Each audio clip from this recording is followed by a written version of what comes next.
Okay, so we're going to backtrack a little bit here. You saw me already turning one, but this is another one that I've glued together, and the pieces are registered. In other words, this lines up with this one so that you get the best fit. If you try to turn it, it might not mesh as well. So it's important to keep that oriented that way. And I've got my starter hole for the whatever knob or something that you're going to put on the top. And I've added that waste block. And when I do a between centers turning, I cut a cross in the bottom of the block with a metal cutoff wheel, one of those little 16th inch metal cutoff wheels in an angle grinder. And it burns these tracks in here, and I think it gives me a good spot to put the center in. And I've also drilled out the very center so that I have some place for the point. I've never liked trying to pound in the center to indent into the wood because I'm afraid I'm going to hit it too hard or crack something or split something. So by doing it this way, it almost cauterizes the wood, and I think it makes it stronger. Probably not, but I do it anyway. So whenever I mount something between centers, again, it probably doesn't matter, but I always put a little mark, and I have a line scratched on my center, and if I have to take it off, I always put it back on the same spot. Oh, you also look and see I've got my center mounted in a block of wood in my chuck. They make centers that will fit right in the chuck, but this is what I do. I don't like to put the center directly in my lathe because it gets stuck in there really well, and I've got to bang like hell with a knockout bar to get it out. And to me, that's hard on bearings. I don't like to do it at all, so for me, I much rather put it in the chuck, and that way I don't have to bang anything apart.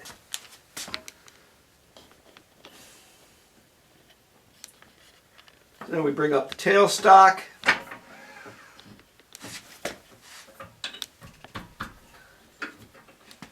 Tighten her up, adjust it, make sure it's in there tight.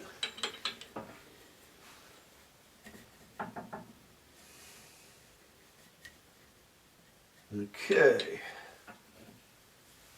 Then, as always, you're going to turn the lathe down.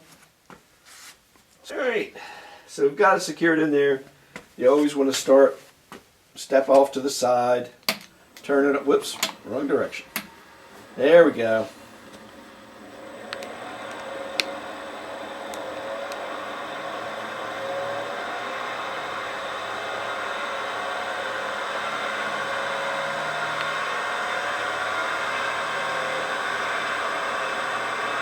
Alright, so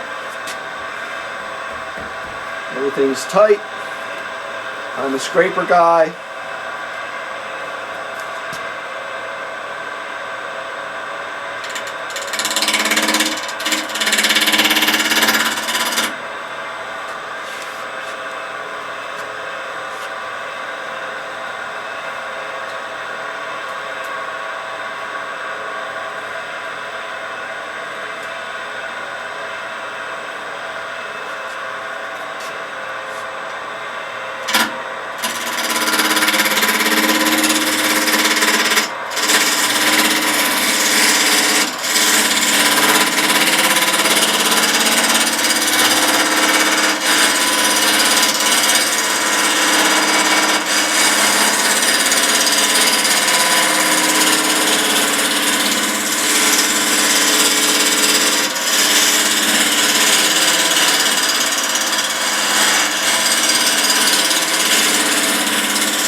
I stop and check often. What I'm going to do is I'm going to turn down the center first and measure the diameter.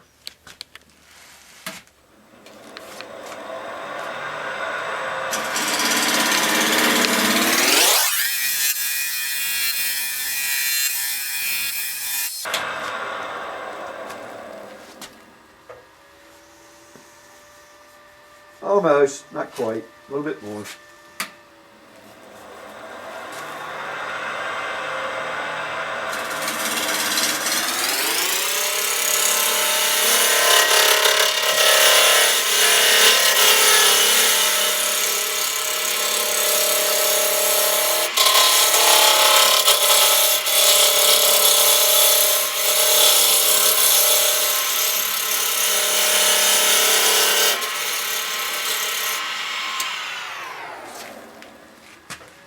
Okay.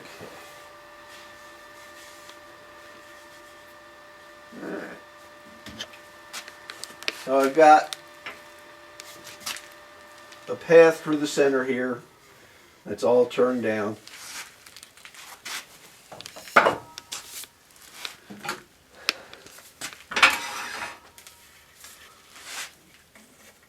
I'm going to take these calipers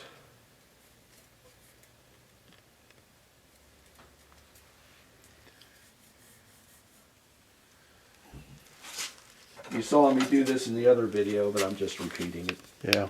So, all right. This one is just under 6 1/4.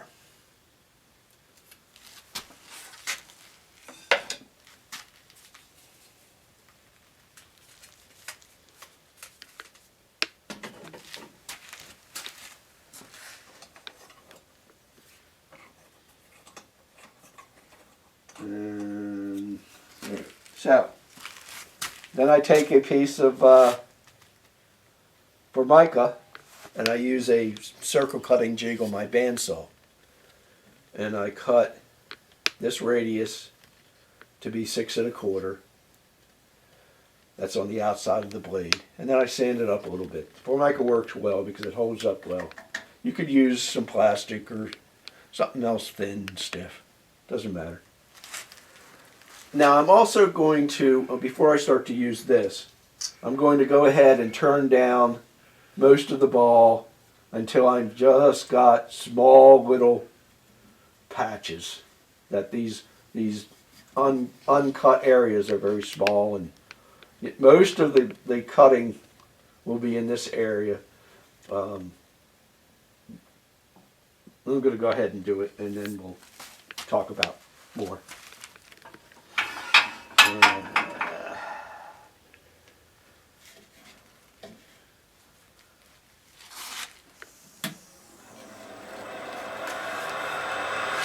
So this is just a round scraper you're using?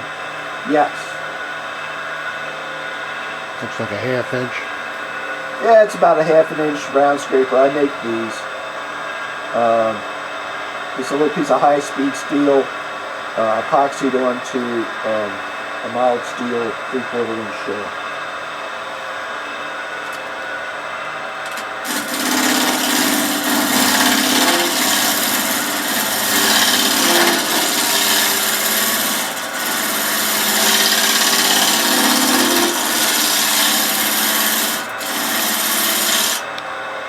It's important to have the cutter at or below center and elevate the back end of the tool so that you always have the tool presented in a downward fashion.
Yeah, let's go to the other side.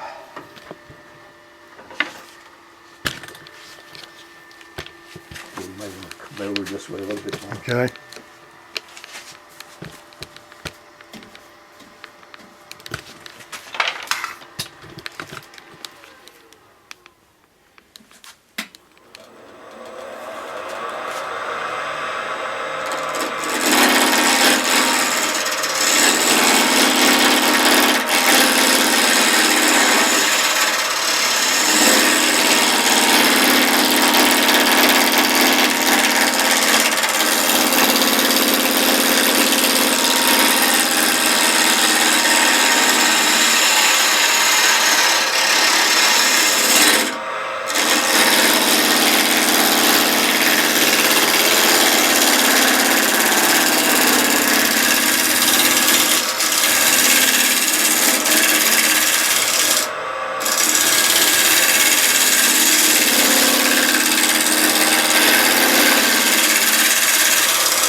A little bit more.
All right, so we've got turned down. We've still got a few flat spots here, but we're getting the shape sort. So once you've got it to this point, you want to take your template and start to use it to see where on the ball you've got high spots and where you want to.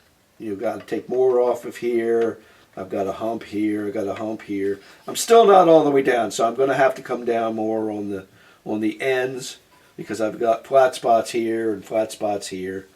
So, but it doesn't hurt to get an idea, at the beginning where you've got to come. So I'm going to come off on this side and do some more on the tail end here. Looks like a good time to use a shear scrape. Do you ever do that? Yeah, yeah. I will once I get it down. Will you? Okay. Yeah.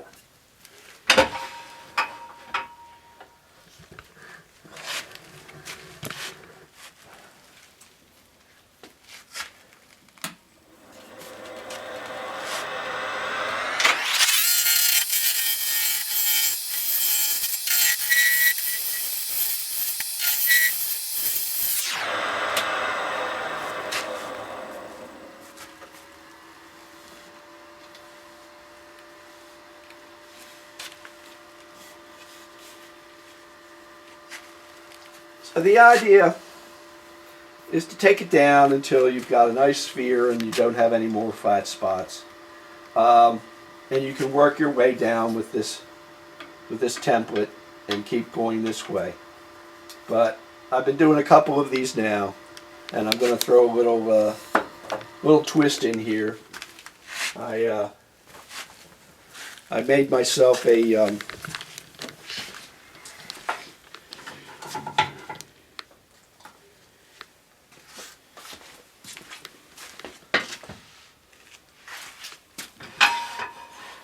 radius cutting gauge.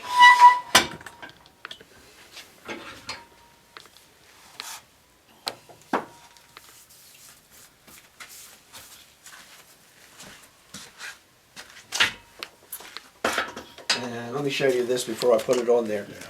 Okay, so the platform, this is centered in that block. So that puts it in the center of the lathe. And then this part goes in and out to adjust the diameter.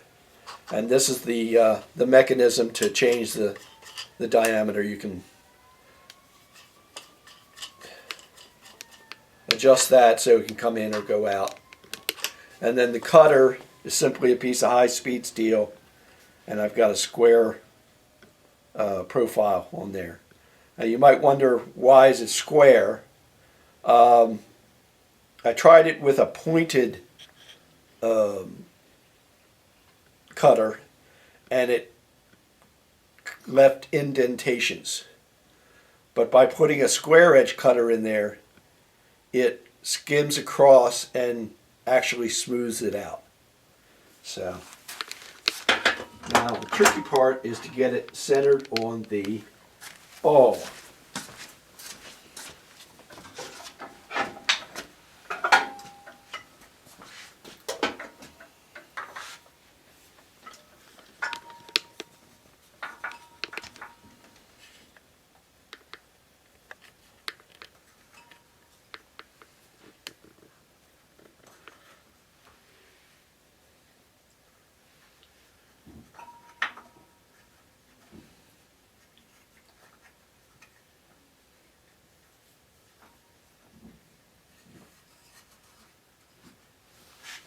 Come on, get in there.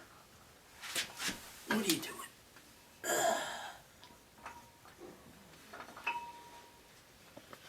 There.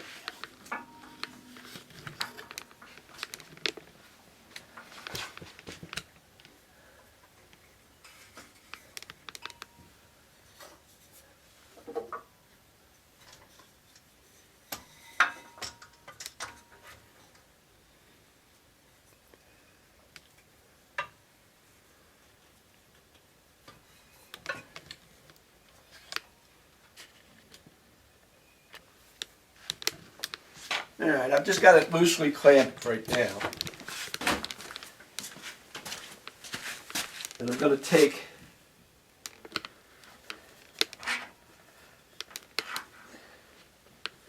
and adjust this so that I'm on one of the flat spots on these outer part here. And then I'm going to come around to this side, and I see that I've got to shift this whole thing this way quite a bit.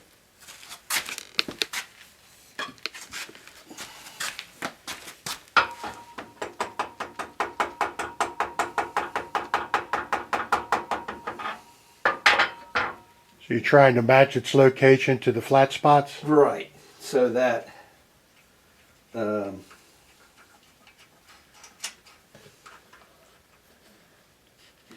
because that will tell me that I'm centered on the ball.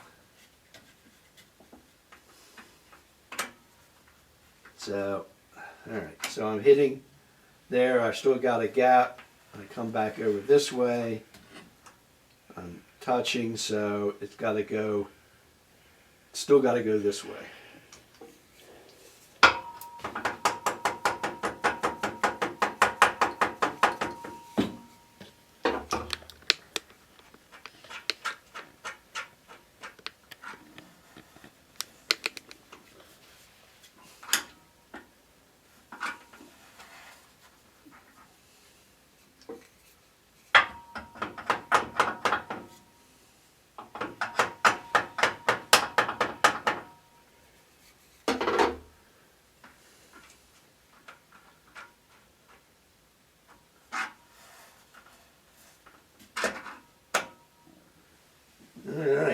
That's pretty good.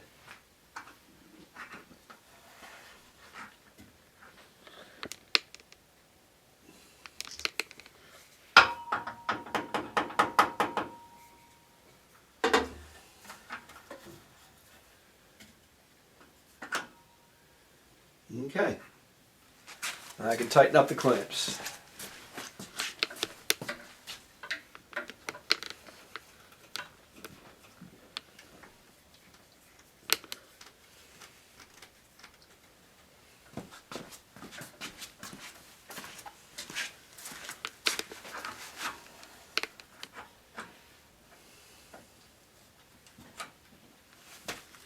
Alright, so I've come out to a spot that's still on the high side, and I've got the cutter mounted there. I'm going to come back just about a half a turn, maybe a quarter of a turn, and then I can come in and rotate and cut on the ball. We'll see how that goes.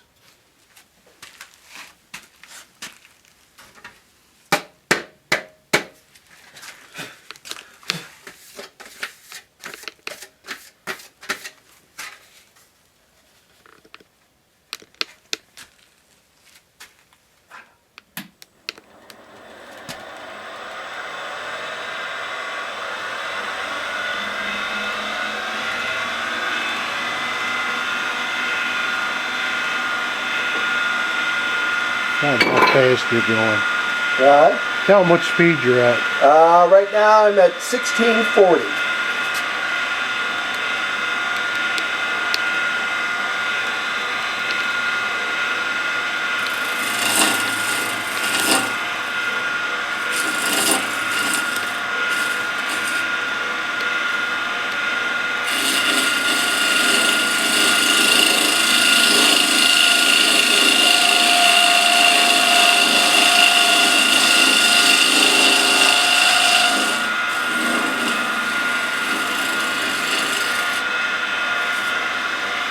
And your cutter's at center? Center or just a little bit below.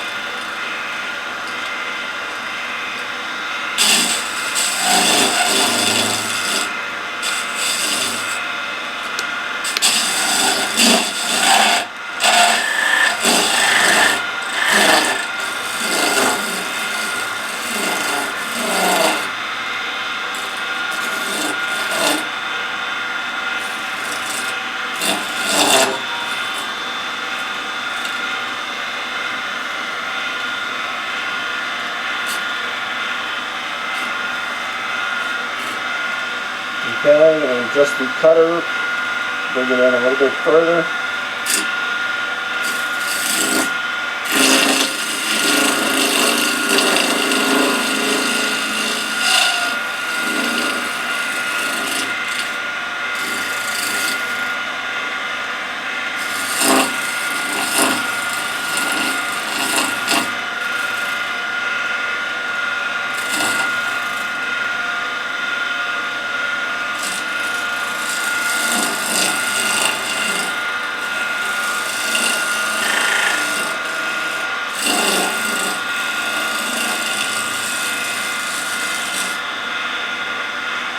There's a low spot there, so I can bring the cutter in a little bit more. I'm just barely turning it, maybe a quarter of a turn. Just take it slow.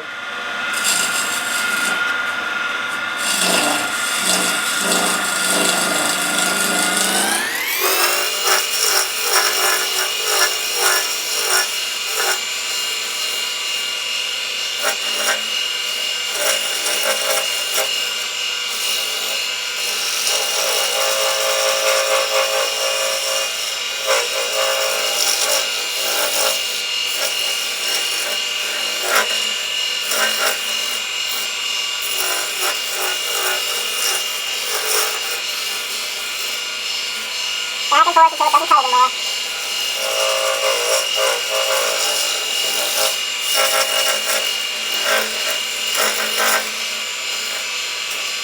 And we'll stop there so we can do another turn.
Still chasing that low spot right there. Give another little turn.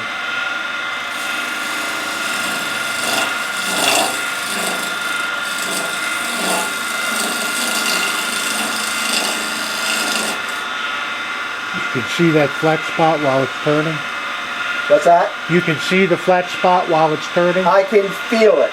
Oh, okay. When the color comes around and I can, It stops. it doesn't cut. You know. And you can look on the ball and see it's, you know, Yeah. at the edge there, you can see the.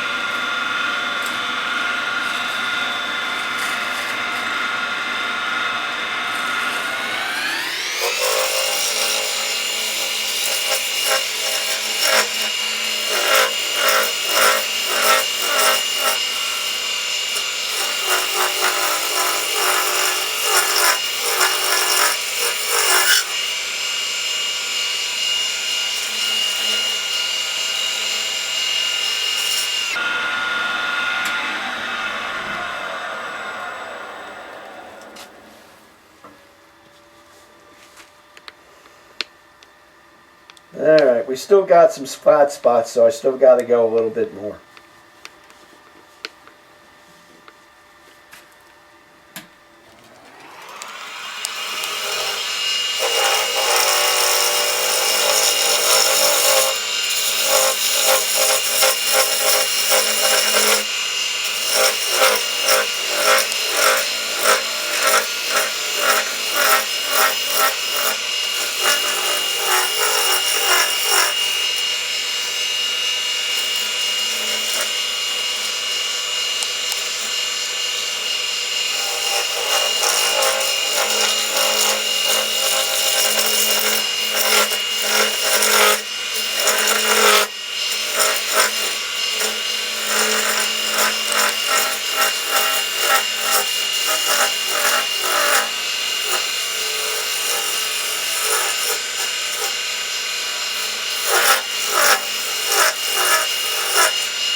One tiny little flat spot there, but we're going to, ooh, got some tear out there.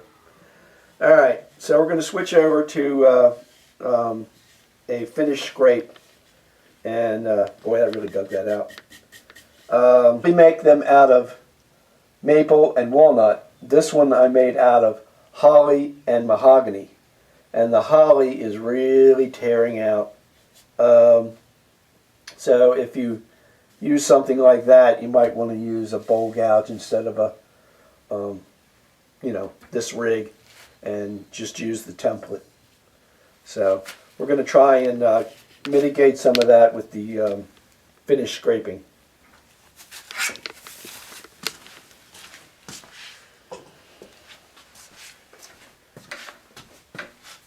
Not everything goes according to plan all the time. If it did, what fun would the world be?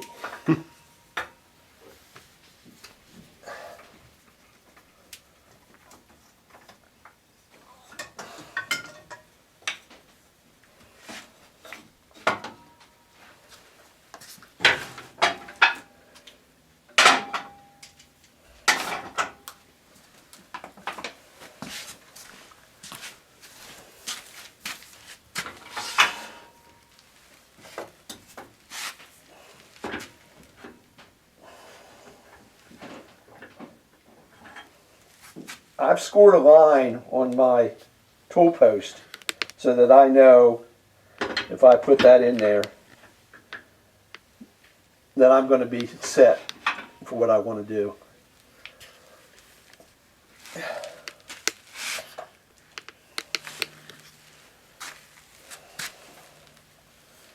I have a pair of scrapers,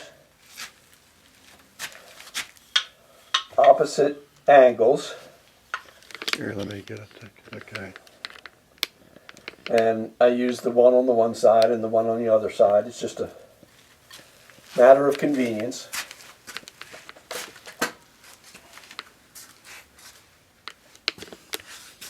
When I sharpen, I like to take the burr off. I have a little piece of 400 grit sandpaper, and I just lay it flat on the piece of table here, and just rub that and take the burr off. I don't know if it does any good. I mean, by grinding, you probably take it off anyway, but this gives me a nice flat, so that when I put the new grind on there and get a new burr, it is fresh.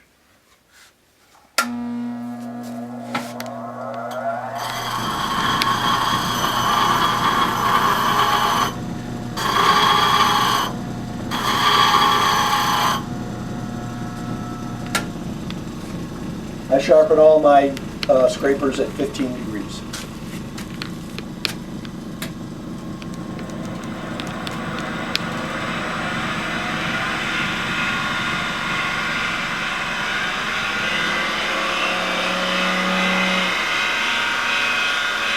I bumped the speed up. I'm at 2,000 now.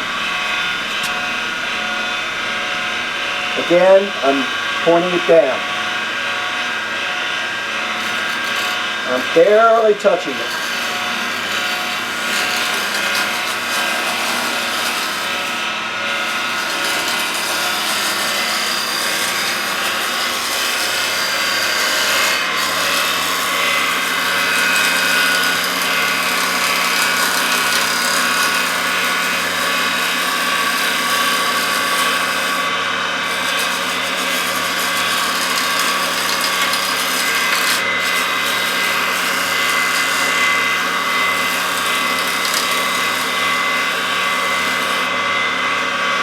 See, I'm getting powder and dust, and very fine little wispy stuff off of here.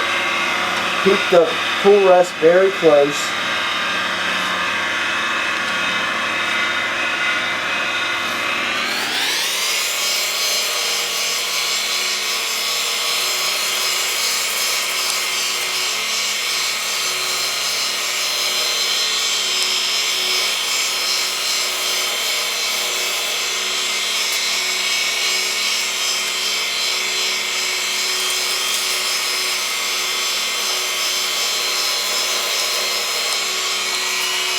How to use all of your blade. In other words, I start out using the part down here, and as I progress along, I try and shift them as shades are coming off.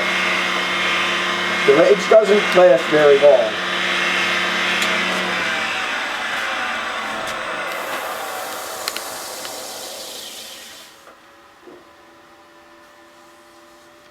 Now I still got tear out on the holly, but the mahogany is looking very nice. I'm going to have to dig a little deeper to get down to here, but not too bad.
Yeah, some of that's just so deep it's not going to come out, but we're getting a bit of it. So by angling it down like that, I get a negative rake effect, and I'm barely touching it, and I've got the speed up. And I think that combination can give you a very, very nice beginning point for your sanding. So again, I'm trying to keep the ball shape. Looking for that I don't take it too out of the round. But when all is said and done, it just matters what it feels and looks like. It doesn't matter if it's really a true sphere.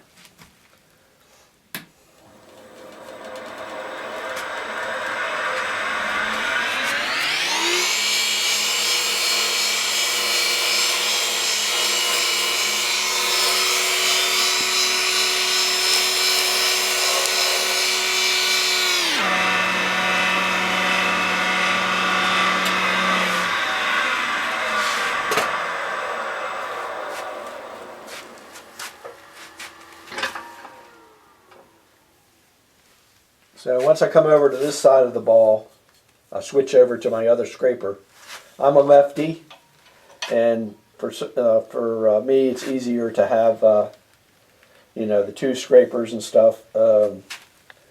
I see people using round nose scrapers to try and do is that convex? Yeah, convex shapes, and I'm like, why aren't you using a straight scraper? A round nose scraper is going to dig in and give you little valleys. But by using the straight edge, you're sort of cutting off the tops of the hills and getting down to the valleys. Just my personal.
I sharpen before I need to.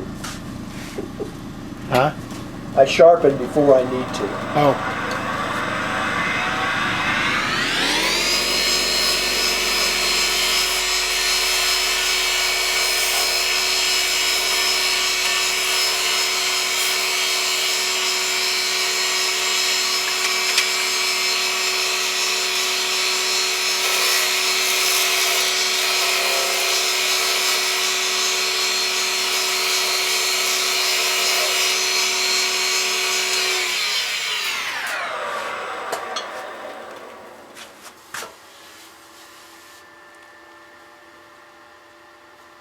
I don't know if you can get a close-up on that, but that does a very nice job of smoothing that out.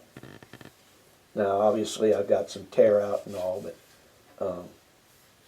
if you have some wood that behaves itself, you can get a very smooth finish right off that scraper. Of course, I'm going to go through sanding and all, but it cuts down on the amount of sanding you have to do. I have a spear point, and I'm going to take down some of the ends a little bit. Bring that up just a little.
So once you're happy with your turning, you're going to stand it all up. I usually start with whichever grit I think is necessary. We had a demonstration last week. Joe Dickey did a demonstration for us in the other club. And he said, whatever you do when you go to start sanding, always start with 220. Sand a little bit with a 220, then go to your 120 or 60 or whatever it is you need to sand with. But when people ask you, what did you start at, you can always say, you started at 220. I like that, Joe. That was a good one. All right. So once you've got it sanded, I sand up to 1,000 grit. But whatever you want, if you're going to put a spray finish on it, I would probably only go to 400 or 320. After you sanded, you want to carve it while it's still on the lathe. Let me grab my carving chisel. To give it a little definition, I'm going to take this V carving gouge, just a little V, small little V gouge. Here, hold that up and see if I can.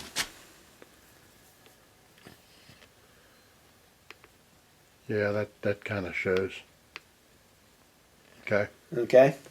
And I'm going to just go on the intersections of all the joints here.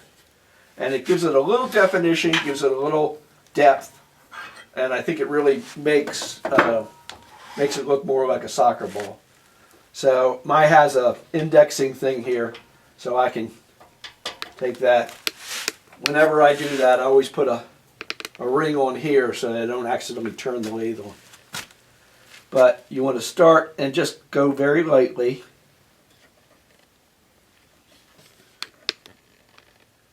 Now some of it I can get while it's still on the lathe, and some of these upper ones I have to wait until I've got it off the lathe. But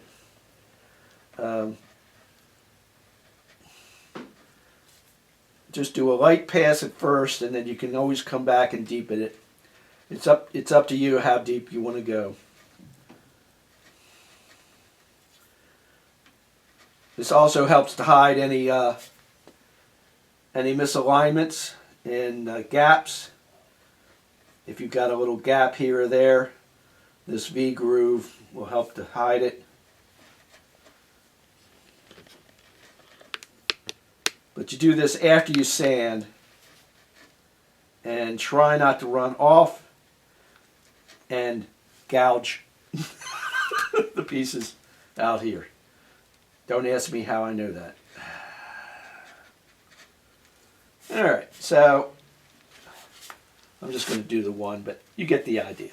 You just want to go around. It takes a while, but you just want to go around and do the whole bowl.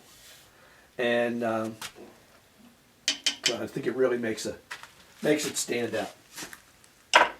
Okay, so once you've got to this stage, you're going to turn this down even further, and then you're going to cut it off, take it to the bench, sand off those nubs, and then we're going to turn the inside.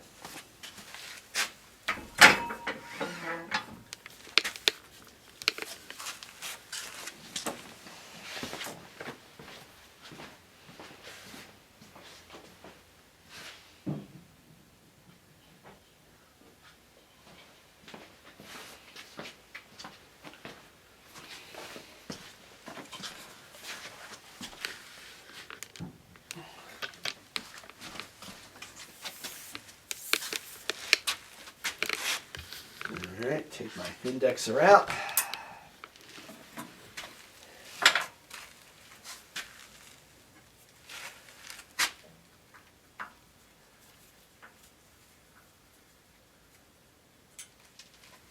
I always set the set screw on my chucks, even if I'm not planning on turning in reverse or anything, just to get into the habit of having them secure.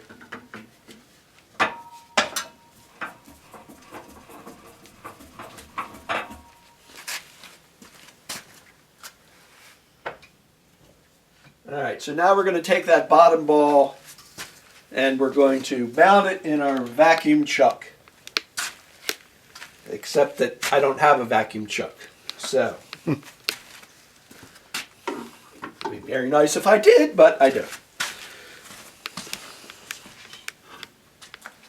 So my alternative is to take that block that I turned in the first video and I put masking tape, the blue tape, all along the bowl, and then I hot melt glue that into the piece. Now, what I did was I put this on the bench with the points on the bench, and to get this centered, I'm looking at the points on the pentagons, the walnut points on the pentagons, and I evened it up as best I could on those.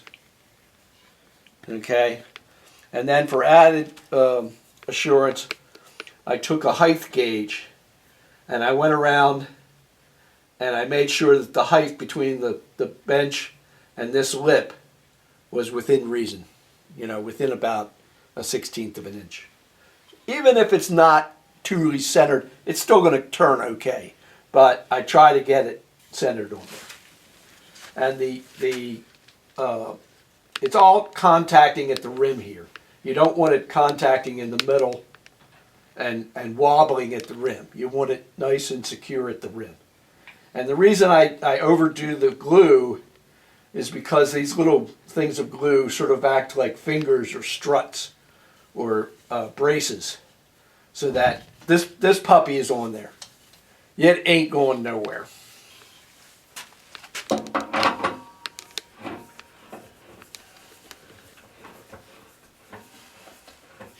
Is that a wood turning term, puppy? Yep.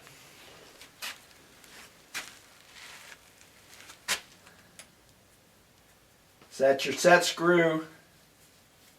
And this is especially important because I'm going to turn this in reverse.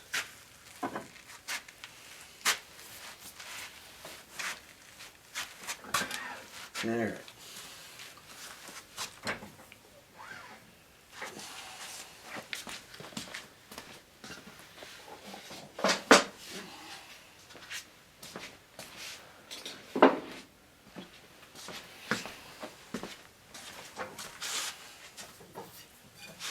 You haven't made your own swing away yet, huh?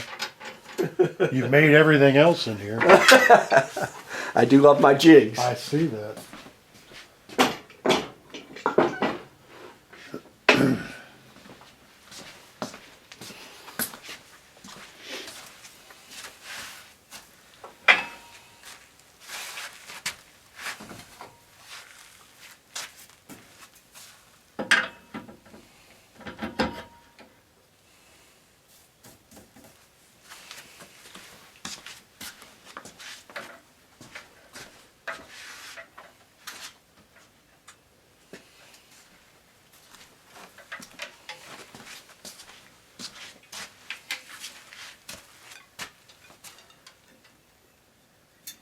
Is that your own version of that? Yep, yep.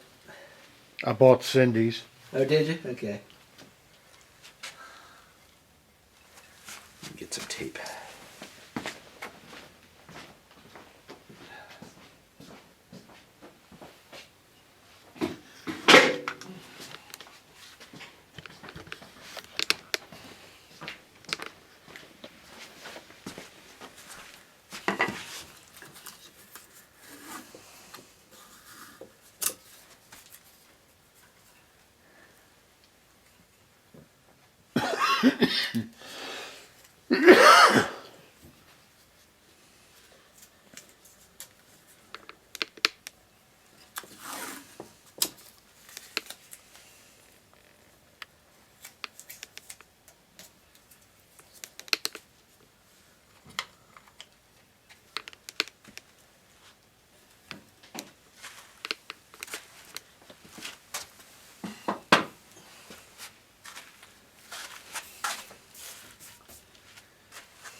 Now, I know a lot of people's lathes don't do that, but mine will.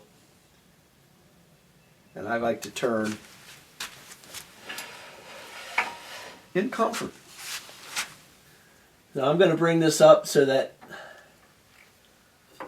now that I'm going to be a little bit above center, I want to be, I'm looking down here, and come up just a hair more. So on the outside you want to be a little below center, on the inside you want to be a little above center.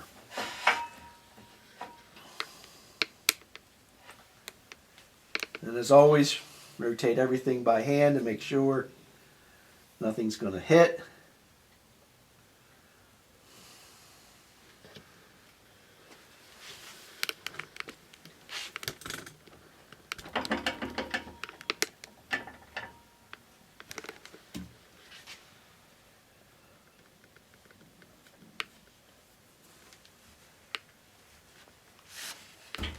Check everything.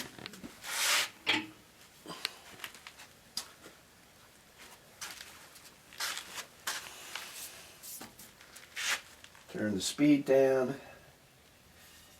Remember to turn it in reverse.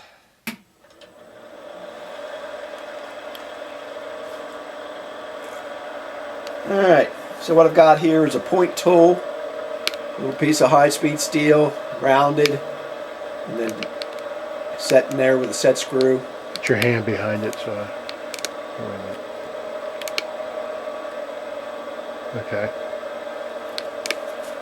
And I've put a magic marker line on the top, because when I have it in there I can tell where the top is, and if I'm cutting like this I'll usually cant it over a little bit so that I'm getting that down cutting action, the shear action.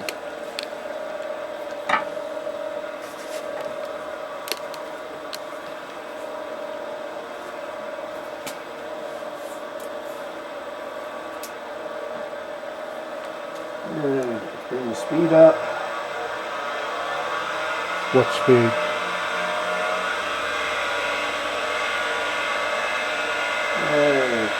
Right now I'm at 1300. So you can sort of see a shadow of where the ends are. So we're going to come in here, and you're going to try and not put your fingers on that side because you don't want to get torn up.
So when I glued this together, I said that I didn't worry about orientation, and that's not true. When I was gluing in the pentagons, I tried to make sure that the grain was running this way for the ones that stuck up here for the lid, because I want the strength of the grain to be up here at the tip. If it was, if the grain was going this way, then that would be a weak grain there. So try and orient your grain so that the points are pointing up at the top.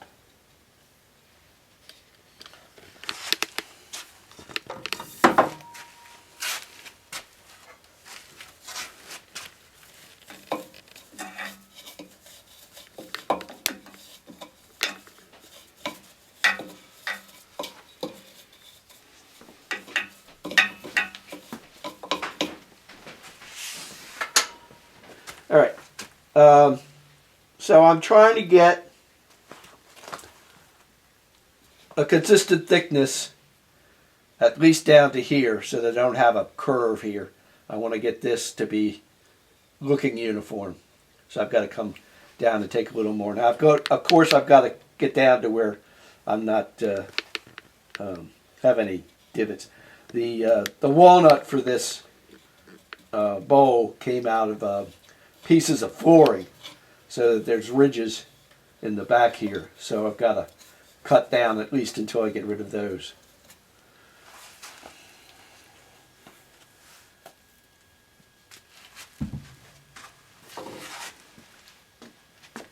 Remember, in reverse.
Okay. I don't know if you can see that, but that looks pretty even to me. Looks like it's, I'd say it's about 5/16 of an inch thick. I wouldn't go much thinner than that. I think one of mine got down to about 1/4, but I worry that, it's a lot of segments and glue, so I'd rather leave it a little thicker than thin.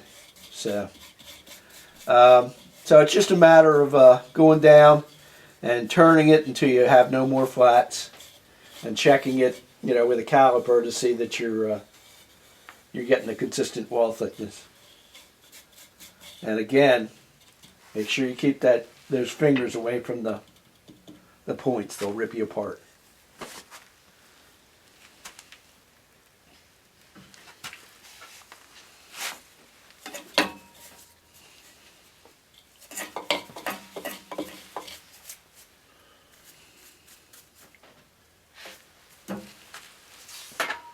Normally I use the blower end of a vacuum to clean it out, but I don't want to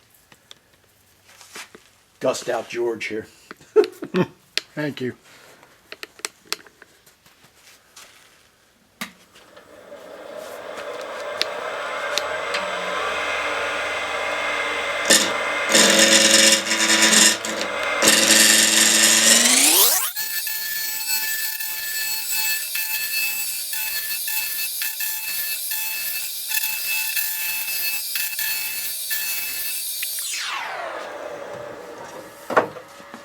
Just take it slow. There's no rush.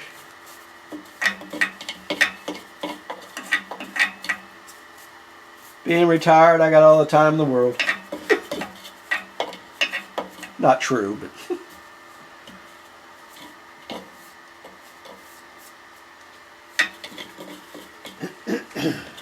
okay, so we're getting down there. I've still got to get down and get in some more of the. I haven't quite gotten to be smooth, but you just work your way down. Okay,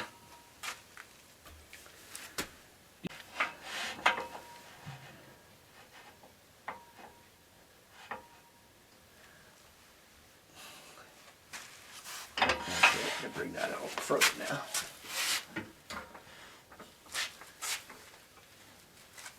So you want to tell them that we're changing up a little bit? Okay, so continue on. Oh, wait a minute. All right, you ready? Yeah. Okay. Continue on cutting down until you get everything smoothed out and a consistent thickness. I'm just gonna show you the finishing part here. So once I get it down to this far and everything's already ground and whatever, to finish it off, I've got some negative rake scrapers, and I'm going to come in and I'm going to finish off with some sweeping negative rake to smooth everything out and get it nice to begin sanding. One of the nice things about these segments is usually they sand up pretty easily, that you don't have any end grain to worry about. You're changing the direction of the spin? Yes, I'm changing back to forward because I don't have negative rake scrapers in the other direction.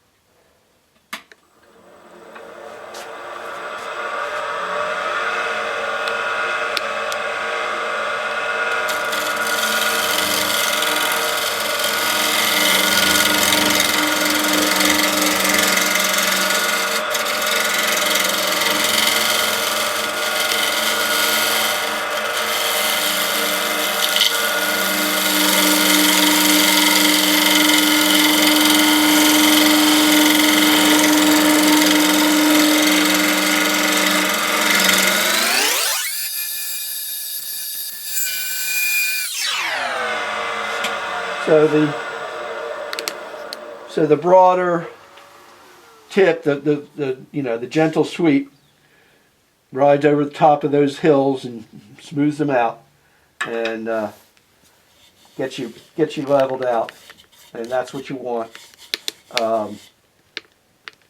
Again, I didn't do all the cutting that we had to, but I just wanted to show you what was finishing up. When you go to sand this, I used a mop on the end of a stick. Don't get your fingers in there. Don't try to put your fingers in there. You can sand these by hand with the power off and all, but don't try to get your hand in there, and those will slit your wrists. All right. So, in order to get the hot melt glue off,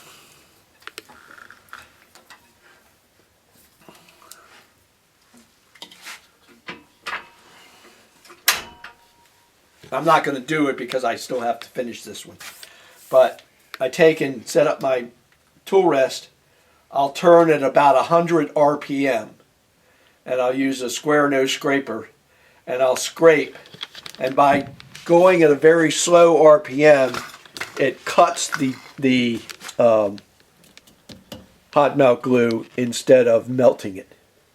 So that'll get you close, and then you can just peel the tape and it'll break that final seal. So yeah, 100 RPM, cut it down close, and then peel the tape, and it should come out of there. And again, do the top the same way, just blue tape, hot melt glue, and so you mount the top in the same type of jam I chuck? do the same thing. I melt it on the same jig, and with the blue tape and the hot melt glue. And that is it.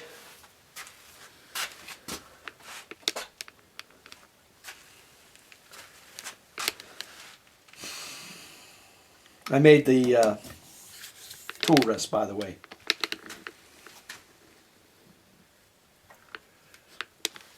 And this is a Harbor Freight flashlight that I cannibalized to make my little inside light.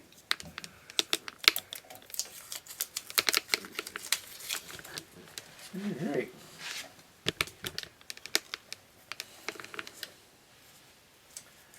So do you think I missed anything?